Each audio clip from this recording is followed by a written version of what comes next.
Bonjour, nous voilà reconfinés mes amis, et bien écoutez, on va en profiter pour cuisiner un peu. Vous avez tous reçu des recettes cette semaine, et comme j'ai un petit peu de temps ce matin, et bien je vais vous faire une démonstration en vidéo de notre verrine de poire au bleu d'Auvergne, au roquefort, peu importe le fromage persillé que vous utiliserez, ça sera toujours la même recette. Pour cela, il nous faut du vinaigre balsamique avec du sucre. Il nous faut bien sûr des poires fraîches que j'ai épluchées, coupées en morceaux.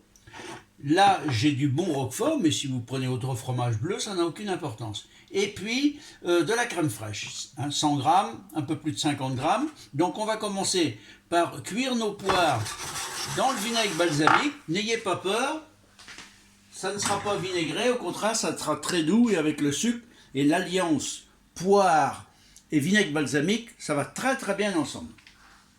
Donc, 30 secondes que ça bout bien. Et pendant que ça va compoter, on pourra s'occuper de notre roquefort que l'on va émietter bien comme il faut, avec un petit peu de crème, et ça nous fera une excellente verrine pour l'apéritif. Alors comme c'est à base de fromage, il faudra, surtout chez vous, ne pas faire des grosses verrines, parce que ça pourrait devenir un petit peu, entre guillemets, écœurant. Il faut une dose, mais sans plus.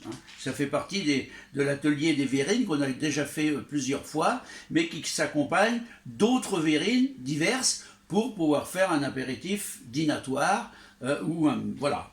Donc c'est assez...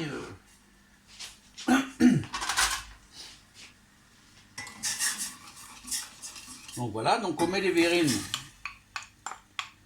Il n'y a pas besoin ni de sel, ni de poivre pour l'instant. Voilà, on va laisser compoter ça le temps qu'il faut. On mettra un petit couvercle dès qu'on le pourra. Et pendant ce temps-là, on va émietter notre roquefort, notre fromage bleu. Ça se fait à la fourchette, il n'y a pas besoin d'autres instruments. Alors pour que ça soit plus facile, pensez à le sortir à l'avance. Ça a besoin de température ambiante, c'est beaucoup plus facile, puis ça ne craint rien du tout. Donc un petit peu de crème, j'ai à peu près la moitié de crème par rapport au fromage, ça suffit largement. Puis vous adapterez, vous, en fonction. Si vous avez un fromage peut-être un petit peu plus sec, eh bien vous en profiterez pour mettre un petit peu plus de crème. Alors pour ceux qui sont allergiques à la crème, vous remplacez la crème fraîche par un excellent fromage blanc et vous aurez exactement le même résultat.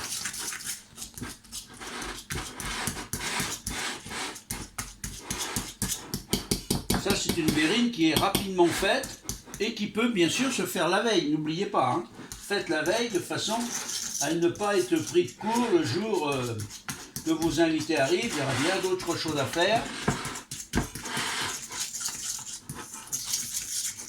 Voilà, une bonne mixture. Il reste quelques morceaux. Au contraire, ça va être agréable.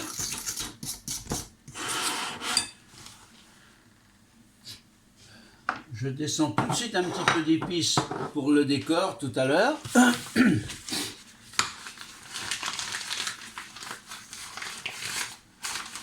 Pour que ça soit plus facile, donc pour la présentation, je me suis muni d'une poche avec une douille. À défaut de poche et de douille, vous ferez ça délicatement avec une petite cuillère, puis vous finaliserez ça un petit peu à votre goût. Mais c'est vrai qu'une poche...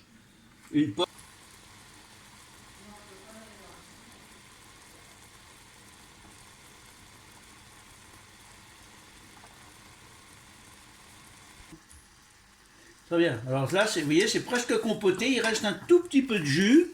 On va attendre quelques secondes et ça sera parfait. Donc ça s'évapore tout seul. Il faut qu'il reste presque plus de jus pour être bien, quoi. Pour ne pas avoir trop, quand même, le goût de vinaigre dans le... Voilà. Donc je monte un tout petit peu. Voilà.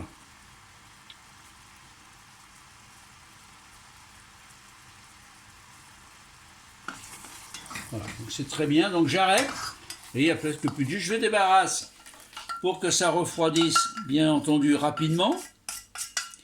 Et puis quand ça sera froid, on pourra mettre dans les verrines. Alors on pourrait aussi remplir les verrines tout de suite, hein, et puis laisser les verrines refroidir, mais je préfère qu'on fasse dans ce sens, on refroidit, c'est plus facile, et après on remplira nos verrines. Très bien, alors nos poires, vous voyez, elles sont bien refroidies, donc on va remplir à moitié les verrines. Voilà, ça doit suffire, ça, par personne. C'est un amuse-bouche, hein, donc c'est pas la peine d'en avoir des quantités.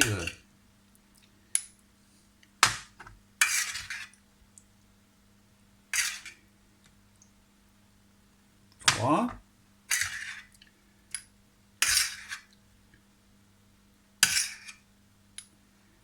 4. Voilà, on aura 5 verrines. 5, 6, ça va dépendre de la grosseur de vos verrines aussi. Hein. C'est difficile de donner une quantité précise. Ouais, voilà. Très bien. Comme ça ira. Donc on en a 5. Donc ce qui vous permettra sur votre recette de compléter ici, parce que je n'ai pas mis le nombre de verrines réalisées, donc vous pourrez compléter chez vous. Ici, on va en faire 5. Hein, donc, c'est bien.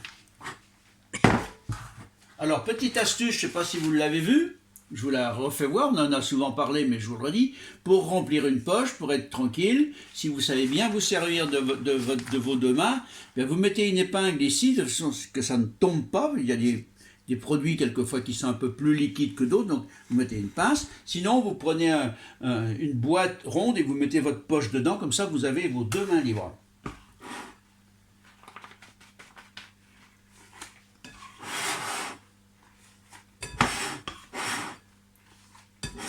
Avec une petite corne plastique, c'est bien, ça on racle bien. Comme dans ce genre de recette, c'est plutôt de la dinette qu'on fait. Hein.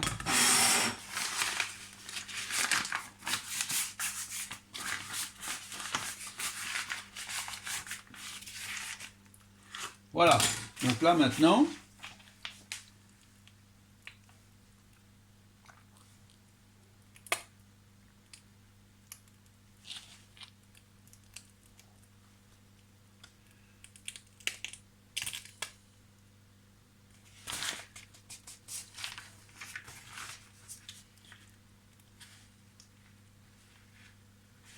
et voilà, pile poil pour nos 5 petites verrines. Alors on va décorer, après le décor, c'est un petit peu en fonction de vos goûts, de vos désirs, puis surtout ce que vous avez dans la main. Un petit peu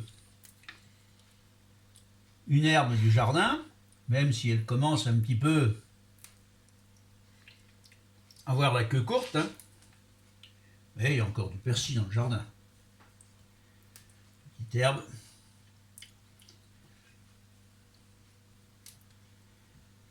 Et voilà.